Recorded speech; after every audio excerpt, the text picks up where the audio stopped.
This is MetroSource Minis, the official podcast of MetroSource Magazine and home of short-form interviews with your favorite personalities from the LGBTQ world and beyond. Quick, fun, and informative. It's MetroSource on the go. Out and proud since 1990.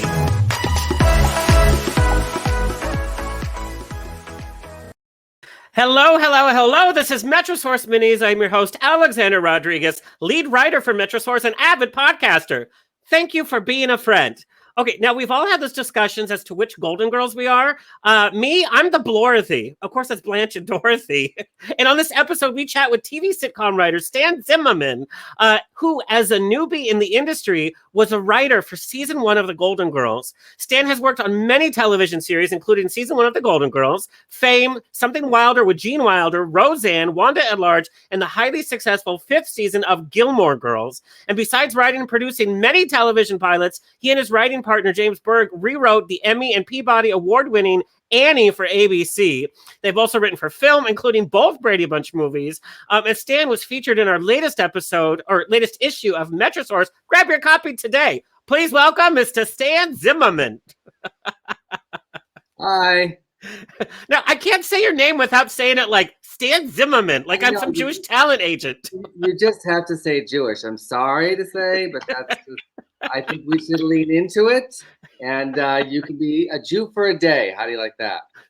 Well, I'm going to have to go over a slight operation, if you know what I mean. Anyway, on that note, so before we get into our Golden Girls chat, I want to talk with you about the fact that entertainment has been in your blood since childhood.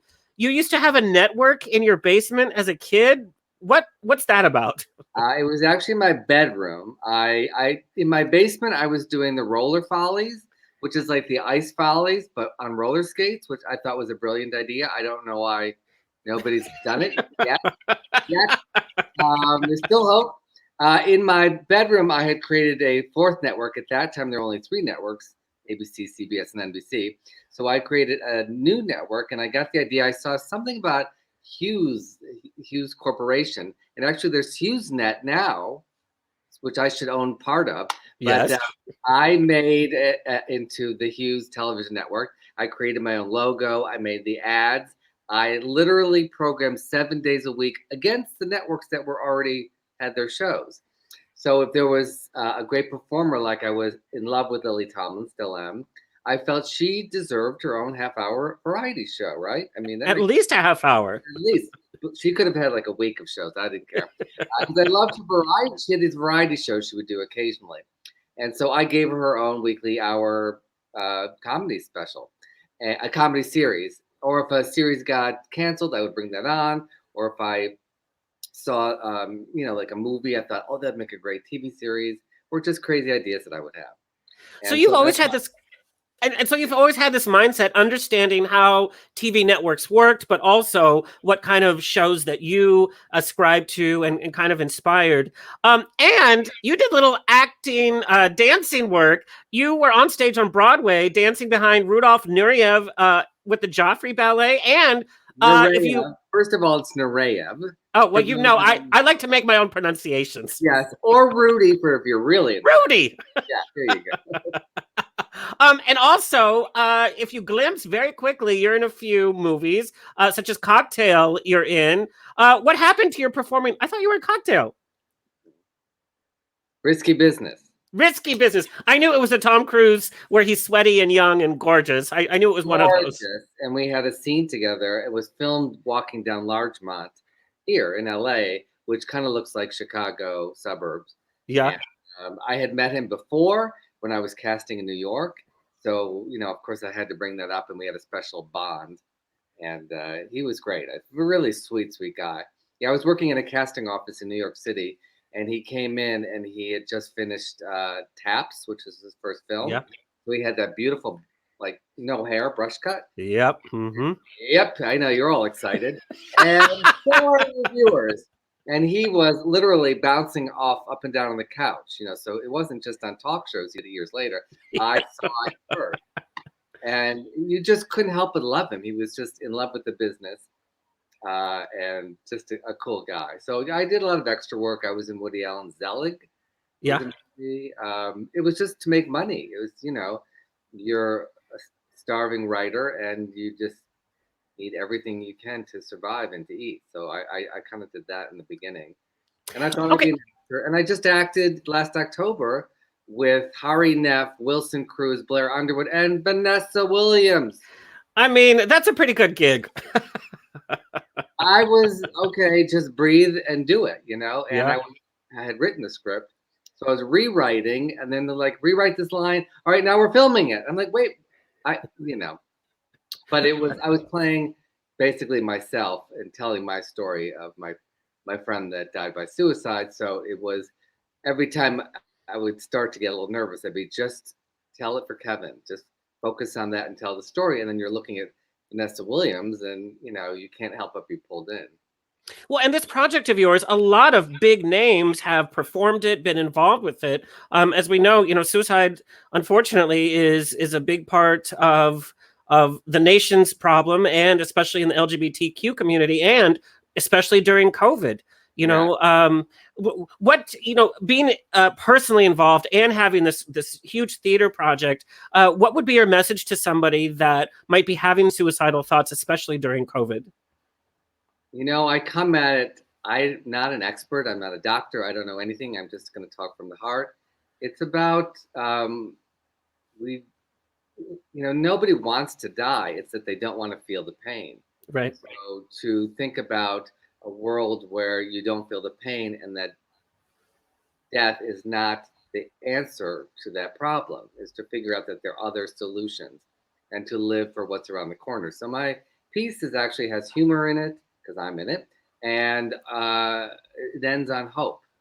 So it's using real suicide notes from Kurt Cobain and war veterans and LGBTQ and kids that were bullied, and then actual notes of people that survived it and hear what they have to say, living through it.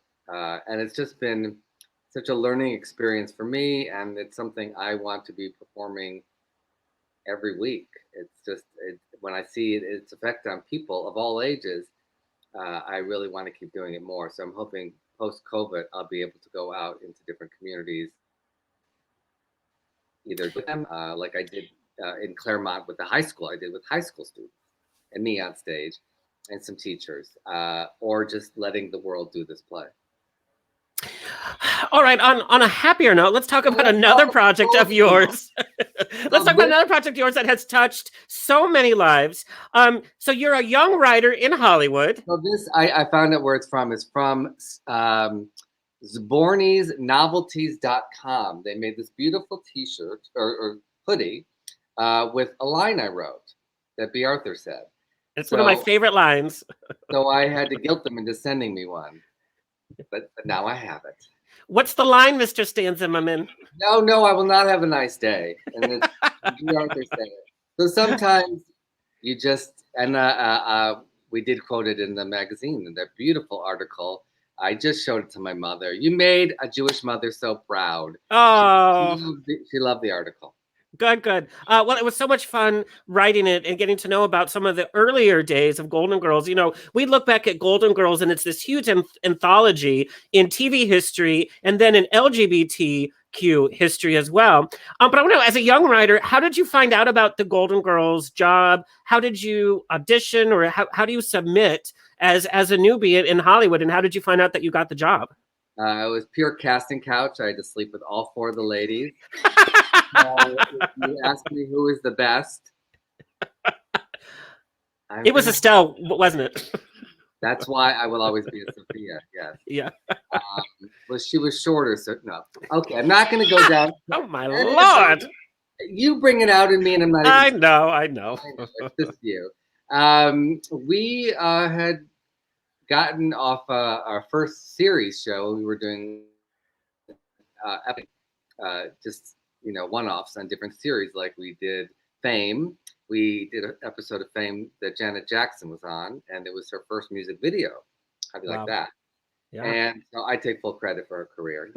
Nothing to do with anything Jackson or lineage. No, it was all Zimmerman. Yeah, it was us. The Debbie Allen director, the great Debbie Allen. Yeah. And we were pitching to a bunch of shows like Family Ties. We had just gotten an offer to write It was actually, we got the job on the Valerie Harper show. It's called Valerie. Yeah. But right after we got the job, Valerie left the show, and then it became Valerie's family or something that Sandy Duncan was. Sandy Duncan, yep. Yeah. So we were set to write that episode, and then we got a call from our agent that there's this new show on NBC. It just got picked up. It's, a bunch of old ladies, but then they start saying Bea Arthur and Betty White, and we're like, well, go pitch, So you work up episode ideas, you go in and you pitch, and that's how you audition. And so they had us write. Luckily, they bought one of our ideas, had us write it. They all loved the script that we handed in, and they immediately brought us on staff, and there we were, season 1. But all before the show had gotten on the air. Yeah. So nobody knew that it would become what it became. And back in those days, you never would have expected a show about older women to be a hit, because that just wasn't the way Hollywood thought, unfortunately. And they still think that way, but at the time they really just, nobody knew. Stan, what was one of the ideas that you pitched that we never saw in season 1 that you thought would still make a great episode? Actually, that's going to be in my book. I'm writing The Girls from Golden to Gilmore. Yeah. And, wonderful stories about all the lovely ladies that I've worked with and Roseanne. And I found, I've been going through all my files, looking at pictures and stuff, and I found, I saved all sorts of crap, but I found a little, scratched out writing of, some of the pitches that we had that they didn't buy. So I thought it would be kind of cool to put those in the book. They're just one-liner stuff. And some, I think that could have still been done. But, when you're in the beginning of a series, you're just figuring out who the characters are. When we got on staff, it really wasn't a thing that Betty White and Rose told all these stories. Actually, one of the episodes we wrote, we named the room, the writers in the room, named St. Olaf. We sat there thinking. Wow. Yeah. I know. And I hadn't really realized that, because you're just in the room and things are flying. And then I look back and I'm like, oh, that's our episode was the first time that city was mentioned. Stan, what was the very first read through like?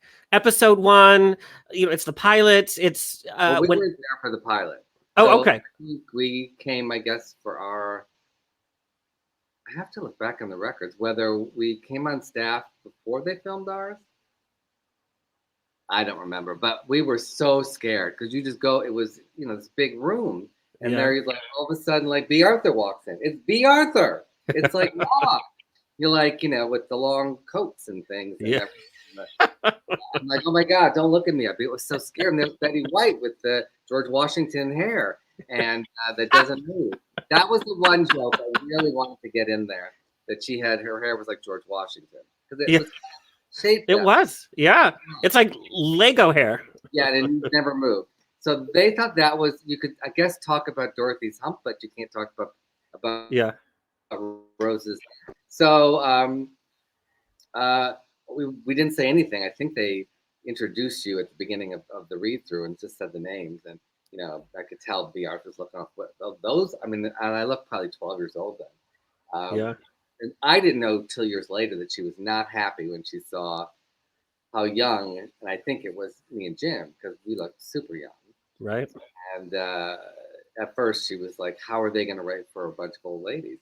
And then she started seeing the script, and to her credit, she was like, I don't care what they look like, they're writing really good stuff. And all 4 of the women, which is not normal on the show, in every interview, always goes back to the writers. And giving them credit. And that was so sweet. And, especially to Susan Harris, who created these great characters.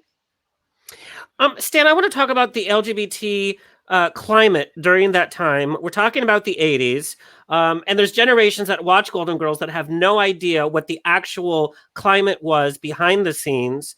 What was happening in entertainment, even the actors that come out. Rock Hudson had been outed the year that Golden Girls came out, and he was outed because of his, struggle with AIDS, and he actually died that year. Elton John himself, he did not come out. Right, he was outed. Elton John was one of the only other celebrities that came out during the 80s. Rupert Everett came out late 80s. But it's not like today where we have this boom of open actors. Tell me, what was it like, your participation as a gay writer, and also what was happening with the idea of being openly gay at that time, in front of the camera? What was going on? You couldn't. I mean, I was not a gay writer. I was a closeted writer. So it was just, you never talked about what you did over the weekend. You couldn't. And, thank God for women like Estelle Getty that took on Elizabeth Taylor took on the AIDS cause. Right. And, Estelle was going to benefits all the time. And she, especially, it was a personal story to her because she had come off of the Broadway show Torch Song Trilogy, where she was living through her cast members dying. She would go to the hospital, and at that point, we didn't know that much about it. So the stories I'm hearing, because I'm talking to her kids, her two sons, that she thought she could bring them food and make them better. Like, she didn't know. And, so God bless her that she was willing to be the voice. And for gay male actors, you had to be in the closet as well.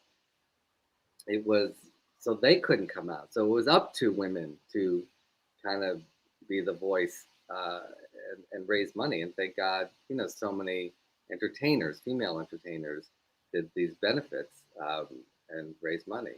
While we just, we're scared every day because we didn't know. We just saw friends dying. I mean, I went to 3 memorials in 1 week. And every time you got a cold, you thought that could be it. Yeah. My writing partner, Jim, he got into health foods, and he worked at a health food store. And I remember at some restaurant in Hollywood, he took out all of his vitamins. And I'm like, put them away. People are going to think they're aid drugs. Yeah. And I felt terrible about saying that, but you had this, you were instilled with this fear. First, you came from the fear of, if you're gay, you won't be happy and you'll never find anybody. And then all of a sudden became, if you're gay, you're going to just die. So there was just a lot of shame involved, unfortunately. And I'm sure that stunted my growth as a gay man, as a young gay man. But it coincided with a time where I was working a lot. So you're on a TV show and you're working a zillion hours a day. You have no social life. So it kind of replaced really having to go out into the gay community and have relationships because I was just so focused on work. My God, this is like therapy. Now I've solved everything. Thank you, Ellen. Done. That's what we do here. It's the magic of Metro Source. Now I know I am single. Okay, it all makes sense. I blame Golden Girls. No. So that was very frustrating because, you go to work and you're getting really close to everybody and everyone's sharing these stories and we had this barbecue and we did this. And what did you do? I watched a movie. You can't say I went to Studio One or I was in West Hollywood, having a drink, or I met this new guy I really like. You can't talk about it. And I was out to even my family at that point and my friends, just not in the business world. So when did you start to feel confident enough to come out in the industry as an openly gay writer? At what point? What sparked that confidence? I think trusting that I would be getting work and that I saw that people really liked our writing and liked us. And I just thought, are they really going to stop hiring us because we're gay? That doesn't make sense. And I just didn't want to be hiding anymore. And you saw other people, slowly inch towards it. And then we got asked to do, I think it was the LA Weekly, which is the local LA free full paper. And would we be in also maybe Out magazine as well? Would you be gay writers coming out? And our agents are like, no, don't do it. And we're like, no, we have to do it. Let's do it. We're going to be the ones. So we just did it. And, especially in comedy writers, because it was such a male Gary Marshall. I remember reading in some article before I moved to Hollywood, all the writers from Happy Days went and played basketball. And I can't do that basketball thing. You think with my wrist, it was not to be had. So I was like, oh my God, we can't be on a writing staff of a sitcom because we can't play basketball in between writing scenes. That's what we thought. And it was very straight, white, male writers' rooms. And we were actually the first, writing couple, not a couple, but a writing team Right. Yeah. that was gay in the business. And it's so funny. You two were the only two gay writers in the room and created one of the gayest shows still on TV. Did you and James kind of have this idea? We didn't create it. I mean, Susan Harris created it, but we kept it going, as the whole writing staff does. With I'm sure we brought our gay sensibility. I mean, that was our humor, and I think that fit in, especially with a character like Dorothy. I mean, we came up with she could just look at someone, that burn. Yeah. When we thought of that, and we saw they got a laugh, it's like, whew, those are hours of not having to think of a joke, but there's no other actor that can really do that I've ever seen. What do Golden Girls fans ask you the most? Because I know you give a lot of talks, you do a lot of appearances, you did the Golden Girls cruise. But what do fans ask you over and over? How are you so cute? No, they ask me, how old were you? And then most of the thing is, how could you as a guy write those characters as women, for women, older women?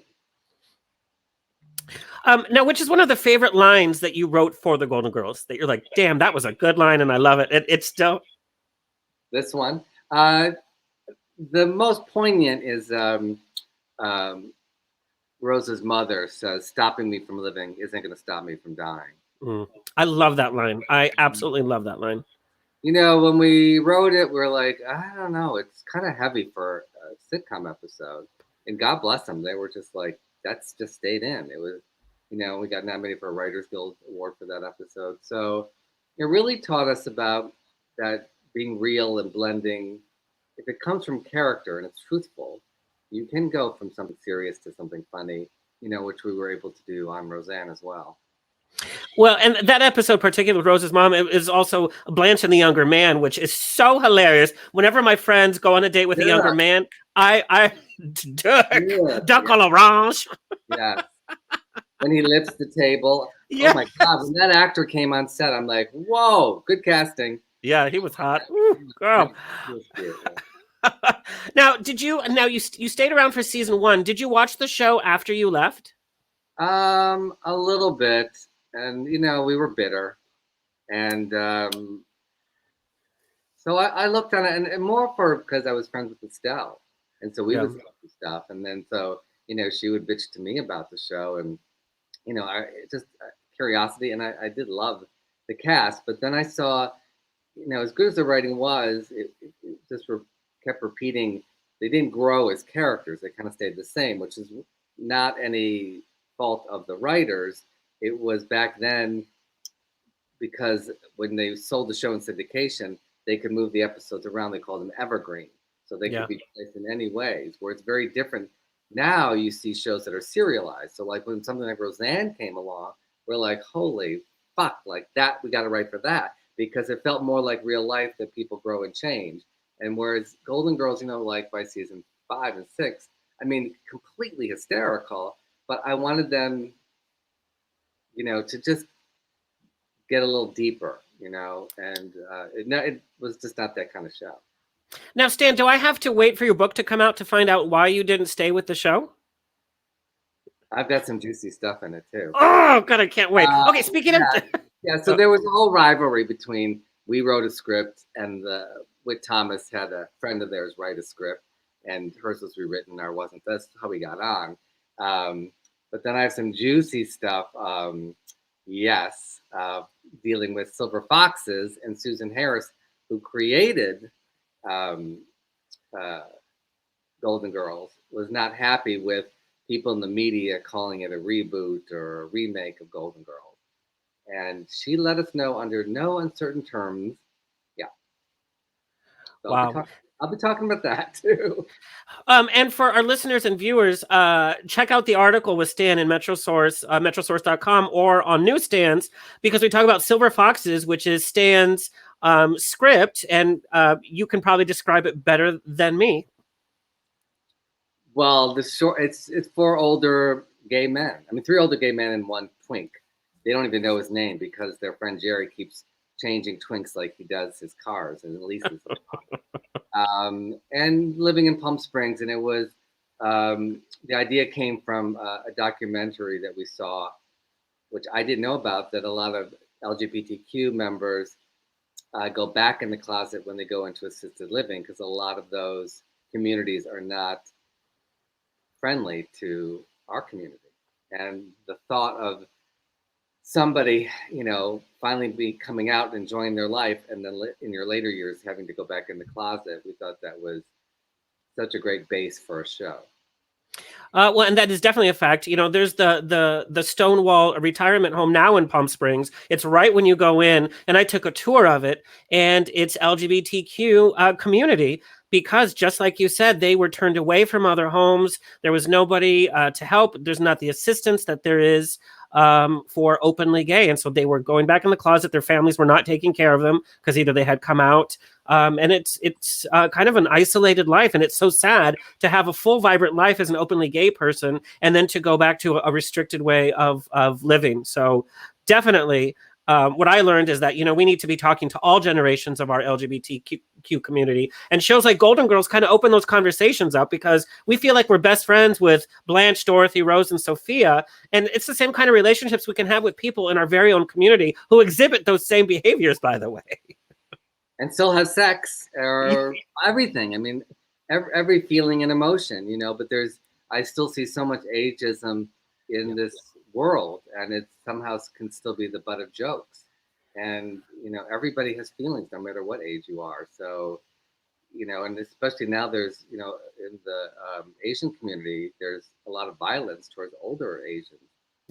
George Takei was just on the news the other night talking about it, and we just have to look out for everybody. I just want to maybe it's Pollyanna, but living in a world where, why can't we just all be able to exist and celebrate, our differences instead of, one's better than the other? I mean, that's never made sense to me.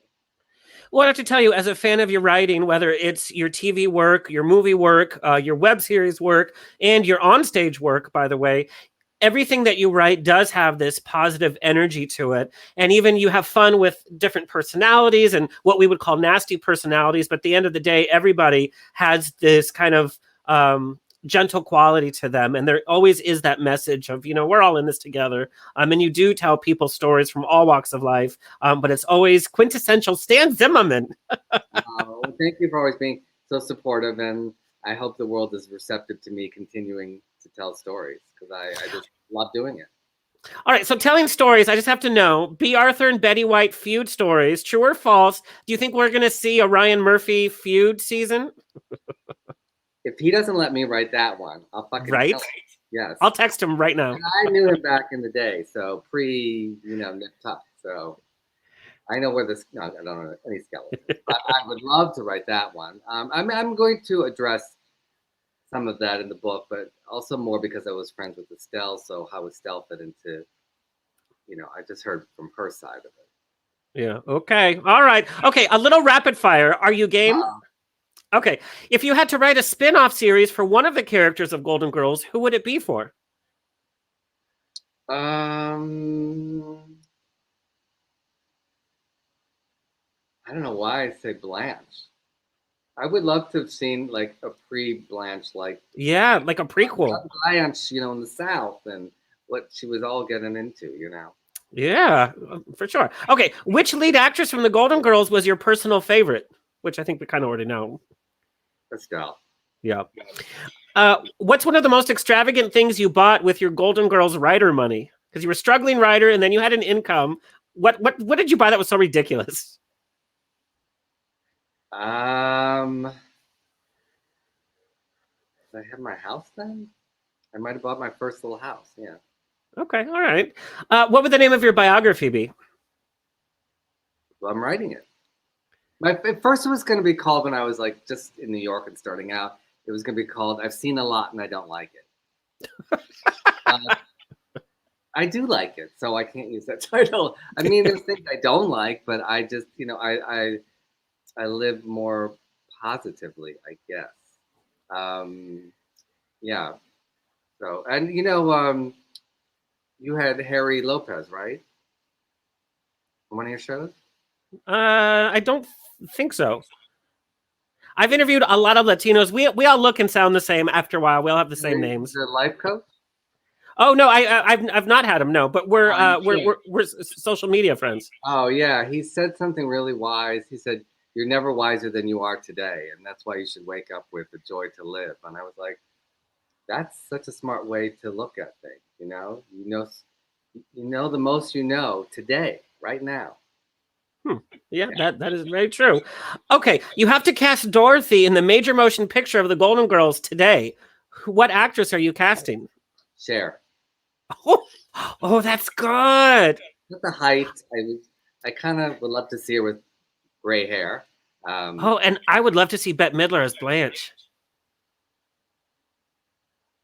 And maybe Michelle Pfeiffer as Rose. It'll be like Witches of Eastwick, and Susan Sarandon can be. No, I think Bette Midler's too Jewish for Blanche.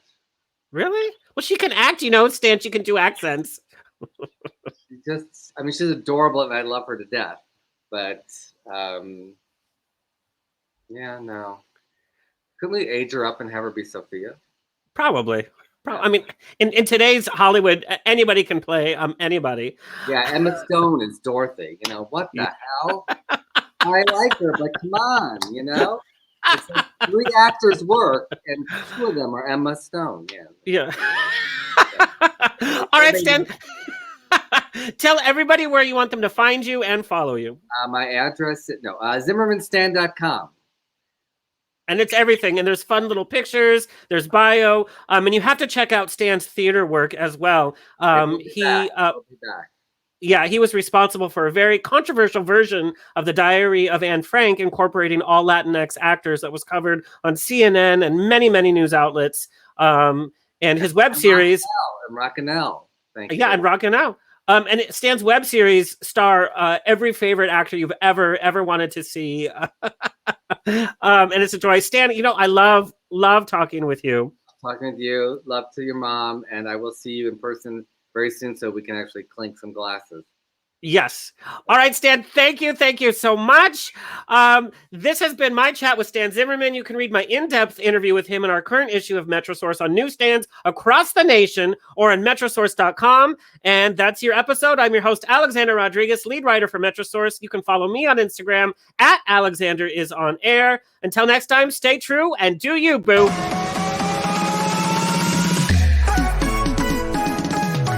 That has been another MetroSource Mini. Like, share, and subscribe on your favorite podcast player, and check out the latest issue of MetroSource magazine on newsstands or online at metrosource.com. Follow us on Facebook, Instagram at MetroSource, and on Twitter at MetroSourceMag. Until next time, stay fabulous.